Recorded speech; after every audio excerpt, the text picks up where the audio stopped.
ମାନେ ଆରେ ମୋ ପୁଅ ଭଲ ହେଇଯାଇଛି ରେ ମୋ ପୁଅ ଭଲ ହେଇ ମୋ ପାଖକୁ ପାଇଯାଇଛି। ହଁ ବାବା ଯୋଉଠି ଭଗବାନଙ୍କର କୃପା ହଉ ତମ ପରି ବାପାଙ୍କର ହାତ ମୋ ମୁଣ୍ଡ ଉପରେ ଅଛି ସେଠି ମୋର କେହି କିଛି କରିପାରିବେନି। ଏଇ ଛାଡୁଛନ୍ତି ରେ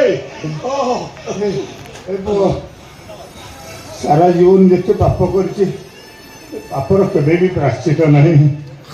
ମତେ କ୍ଷମା କରିଦେବ ବାପ ହୋଇ ମୁଁ ତ ପାଦ ଧରୁଛି। ତୋ ଉପରେ ଗୋଟେ ଅପରାଧୀ ମୋ ପାଦ ଛିପ ତ ଦୂରର କଥା ତୋ ଛାଇ ପଡ଼ିଲେ ମୁଁ ଅପବିତ୍ର ହେଇଯିବି। ଶୁଣୁ ବାପା ମରିବାକୁ ବସିଥିବା ମଣିଷର ଭୁଲକୁ କ୍ଷମା କରିଦେଲେ ଭଗବାନ ଖୁସି ହୁଅନ୍ତି। ଅରେ ବାବା ତାକୁ କ୍ଷମା କରିଦେବା ତୋ ଧର୍ମ। କ୍ଷମା କରିଦେ ବାବା ତାକୁ କ୍ଷମା କରିଦେ। ଏଇଟା ମୋ ବିବେକ ବିରୁଦ୍ଧ କାମ।